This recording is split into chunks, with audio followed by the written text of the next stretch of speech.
There is sculpture everywhere. I paused because I knew I was looking at something of enormous significance.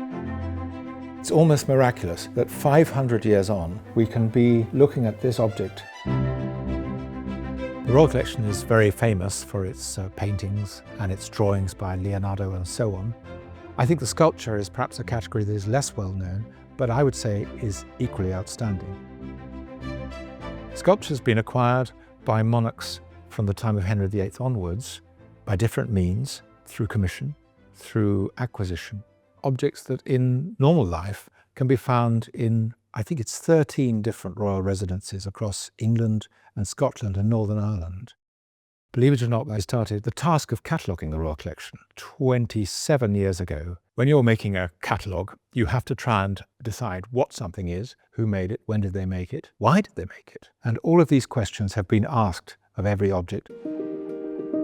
It's almost impossible to get a flavour of the sculpture in the Royal Collection in a short film because there is so much and the range is so extraordinary.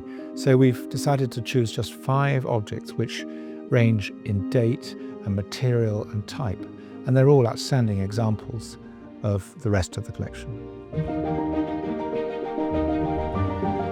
This is one of the oldest, most precious and most enigmatic works of sculpture in the Royal Collection.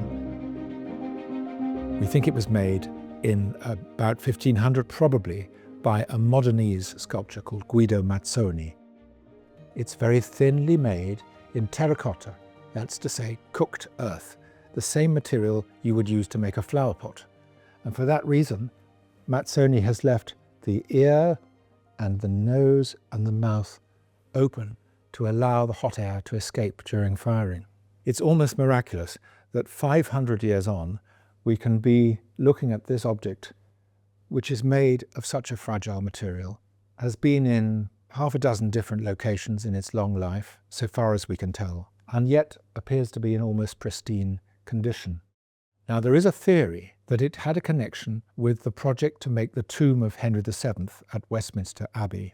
Those who think it does would like to go one step further and say that it is in fact a portrait of King Henry VII's second son, who would become Henry VIII. He was born in 1491, and so we would have here a boy of 7 or 8 years. I find the identification of children, even my own, sometimes very difficult, and it is almost impossible, I believe, to recognize a likeness here. This is a bronze statue by Benvenuto Cellini. It's got an enormous presence in its own right, but it's actually a small version of something that was intended to be much bigger, probably 9 feet high. And it was made for the King of France in the mid-16th century. Some years ago, someone brought this to me and said, this is not recorded on the inventory. And I paused because I knew I was looking at something of enormous significance and not something I expected to have been brought in, on a Wednesday morning. Cellini is a rare artist. He wrote his own autobiography, and in it, he describes this object precisely. It was a thrilling moment because nobody really had seen it in real life, but the description was well known. The King of France had this idea that his gateway would be protected by these tall, fearsome satyrs. They're each completely different in character. The other one, which is in the Getty Museum in Los Angeles, stood to the other side of the door, and they each carried fearsome weapons. Now, if you were to get a bronze that was made in 1545 and leave it alone for 500 years, that is what it will look like. And so this has that unique quality. We're in the garden at Buckingham Palace, and behind me is the Waterloo Vase. It was originally intended as a national monument, along with others such as the Marble Arch, to commemorate Britain's victory over Napoleon. It's certainly the largest sculpture in the Royal Collection. I think it's probably a contender for the largest object of any kind in the Royal Collection. It's about 18 feet high. It was commissioned by George IV for his castle at Windsor, for the Waterloo chamber that he had in mind. A plan which was cut short by his death, but in fact must have been almost impossible to achieve. Finally, in 1905, King Edward VII decided that the garden at Buckingham Palace would be a suitable resting place for this great national monument, and I think many would agree it looks awfully fine here. The vase became very famous again in 1939, but almost accidentally, when it was used as an outlandish photographic prop by Cecil Beaton in his famous picture of Queen Elizabeth, later, of course, beloved as the Queen Mother. It was such a brilliant conceit because just as this is probably the tallest object in the royal collection, Queen Elizabeth was not the tallest ever queen.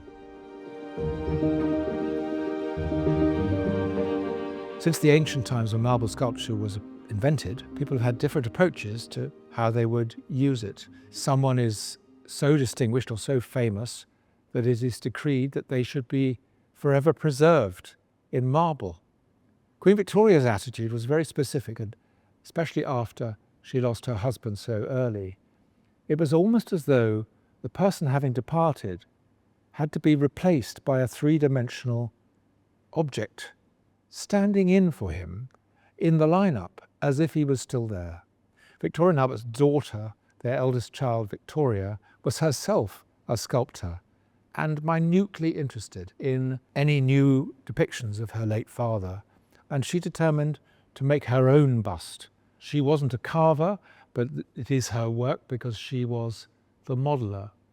Most curiously, only about 25 years after the princess died, it had been forgotten that she had made this, and it was already given to another sculptor named Robert Sivier. And only very lately has it become clear that Sivier did make a bust of Prince Albert, but in 1842, when the prince was only 23, and it didn't take a lot of looking at this to realise that that's not a man of 23, but a man of 42. So this is Vicky's bust and not that of Robert Sivier. It is a lesson which really teaches us to look twice at everything. Here it was, in plain sight, in St. George's Hall, all that time.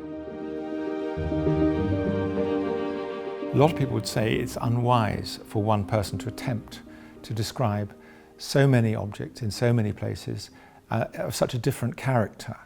And it is. I've needed to depend on some helpers, including Sally Goodser, Curator of Decorative Arts. Barbara Hepworth was a British modern sculptor of the 20th century. So this piece was inspired by the fact that in the far west of Cornwall, you can see the sun set and the moon rise just on the one peninsula of land. And this piece was presented to Queen Elizabeth II in Truro when she opened the new County Hall buildings in 1966. Barbara Hepworth rarely worked in gold. In fact, we're only aware of one other piece. And this work was made specially in 22-carat gold because she was aware of who it would be presented to. And very appropriately, considering it was made and presented in Cornwall, the base is made of Cornish slate. It's worlds apart from the rest of the catalogue in its simplicity and its scale and the perfection of its execution. And yet, in a tiny object, you have everything that Hepworth could bring you on a more monumental scale.